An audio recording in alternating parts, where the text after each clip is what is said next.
Assalamualaikum warahmatullahi wabarakatuh. Hai teman-teman, perkenalkan kami dari kelompok 3 yang membahas materi mengenai faktor-faktor yang mempengaruhi pengawasan pemerintahan. Nah, sebelum kami membahas materi, kami akan memperkenalkan diri masing-masing. Pertama, saya Safrida Zianur Herman dengan NIM C1G1 20026. Saya atas nama Yani Andriana dengan NIM C1G1 20140. Saya atas nama Andi Muhammad Rafli Faurisan dengan NIM C1G1 20032. Saya atas nama Nuraini dengan NIM C1G1 20064. Saya atas nama Abdul Asrin dengan NIM C1G1 20142. Saya atas nama Sarfilu dengan NIM C1G1 20018. Saya atas nama Devi Armayani dengan NIM C1G1 250. Nah, selanjutnya setelah memperkenalkan diri, kami akan membahas mengenai materi kami. Berikut videonya.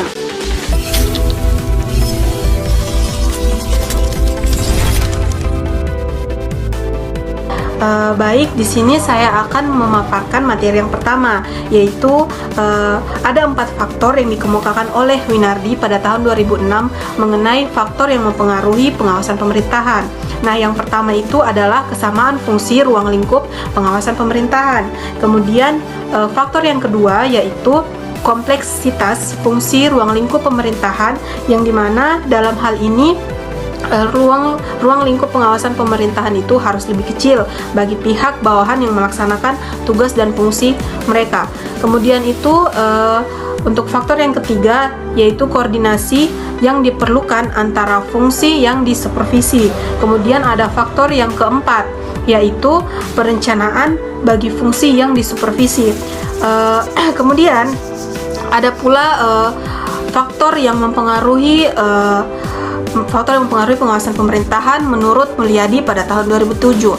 Yang faktor pertama itu perubahan yang terjadi baik dari luar maupun dari dalam organisasi. Kemudian faktor yang kedua itu kompleksitas organisasi yang memerlukan pengawasan formal karena adanya desentralisasi kekuasaan. Kemudian ada faktor yang ketiga yaitu kesalahan atau penyimpangan yang dilakukan anggota organisasi yang memerlukan sebuah pengawasan.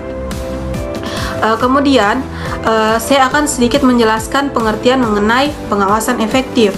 Pengawasan yang efektif, pengawasan merupakan tindakan perbaikan dalam pelaksanaan pekerjaan agar sesuai dengan rencana.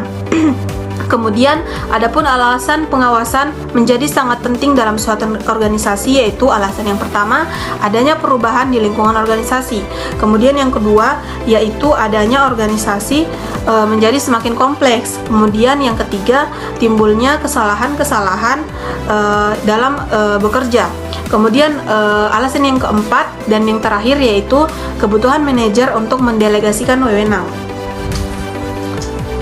Selanjutnya, perbedaan kata efektif dan efisien menurut beberapa ahli. Yang pertama, menurut Prajudi Atmosudiharjo tahun 1987 menyatakan bahwa kita berbicara tentang efisiensi bila mana kita membayangkan hal penggunaan sumber daya kita secara optimum untuk mencapai sesuatu tujuan. Dan kita berbicara tentang efektivitas bila mana kita hendak menekankan pada hasil atau efeknya, artinya sampai di mana prapta atau objektif kita itu dapat dicapai. Yang kedua, menurut Wijaya tahun 1988 juga memberikan batasan efektivitas sebagai pencapaian sasaran menurut perhitungan terbaik. Artinya hasil yang diperoleh di mana dapat dikatakan efektif apabila pencapaian hasil sesuai dengan sasaran. Yang ketiga, menurut H. Emerson yang menyatakan bahwa efektivitas adalah pengukuran dalam arti tercapainya sasaran atau tujuan yang telah ditentukan sebelumnya. Dan yang terakhir, menurut Komarudin tahun 1994 yang menyatakan bahwa efektivitas adalah suatu keadaan yang menunjukkan tingkatan keberhasilan kegiatan manajemen dalam mencapai tujuan yang telah ditetapkan sebelumnya. Kriteria pengawasan yang efektif Nawawi yang menggunakan istilah optimal untuk kata efektif yang menyebutkan bahwa pengawasan akan optimal apabila 1. Aparat dalam melakukan tugas memantau, memeriksa, dan mengevaluasi tidak terpengaruh orang yang dinilai sehingga hasilnya benar-benar efektif. 2. Aparat dalam menyampaikan hasil pengawasan kepada setiap pejabat harus cepat sehingga menentukan cepatnya untuk ditindaklanjuti. 3. Aparat diberi wewenang yang cukup untuk melaksanakan tugas dan sebaliknya pihak yang dievaluasi harus mampu menerima wewenang tersebut sebagai tugas kewirausahaan. 4. Ruang lingkup pengawasan harus memadai sesuai dengan kebutuhan pimpinan tertinggi. Pengawasan yang efektif menurut Siswanto 2011. 1. Ada unsur keakuratan. 2. Tepat waktu. 3. Objektif dan komprehensif. 4. Terpusat. 5. Secara ekonomi realistis. 6. Secara organisasi realistik. 7. Berkoordinasi dengan arus berkerian organisasi. 7. Fleksibel. 8. Efektif dan operasional. 9. Diterima para anggota organisasi. Baik, selanjutnya ciri-ciri pengawasan yang efektif menurut Siagian tahun 1992. Yang pertama, pengawasan harus merefleksikan sifat dari berbagai kegiatan diselenggarakan. Yang kedua, pengawasan harus segera memberikan petunjuk tentang kemungkinan adanya deviasi atau penyimpangan yang kemungkinan terjadi sebelum penyimpangan itu menjadi kenyataan. Yang ketiga, objektivitas dalam melakukan pengawasan. Yang keempat, keluasan pengawasan. Yang kelima, efisiensi pelaksanaan pengawasan. Yang keenam, pengawasan mencari apa yang tidak beres. Ketujuh, pengawasan harus bersifat membimbing. Kriteria pengawasan efektif menurut T. Hani Handoko. Yang pertama, mengawasi kegiatan-kegiatan yang benar. Yang kedua, tepat waktu. Yang ketiga, dengan biaya yang efektif. Yang keempat, tepat akurat. Dan kelima, dapat diterima oleh yang bersangkutan. Baik, pembahasan selanjutnya yaitu mengenai pengawasan yang efektif menurut Stoner memiliki persyaratan yang harus terpenuhi, antara lain ketepatan, sesuai waktu, objektif dan komprehensif, fokus pada titik pengawasan strategis, realistis secara ekonomis, realistis secara organisatoris, terkoordinasi dengan aliran kerja organisasi, luas, perspektif dan operasional, dapat diterima para anggota organisasi. Selanjutnya, pengawasan yang efektif menurut Schermerhorn antara lain berorientasi pada hal-hal yang strategis pada hasil-hasil. Kedua, berbasis informasi. Ketiga, tidak kompleks. Yang keempat, cepat dan berorientasi perkecualian. Kelima, dapat dimengerti.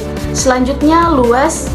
Kemudian, konsisten dengan struktur organisasi.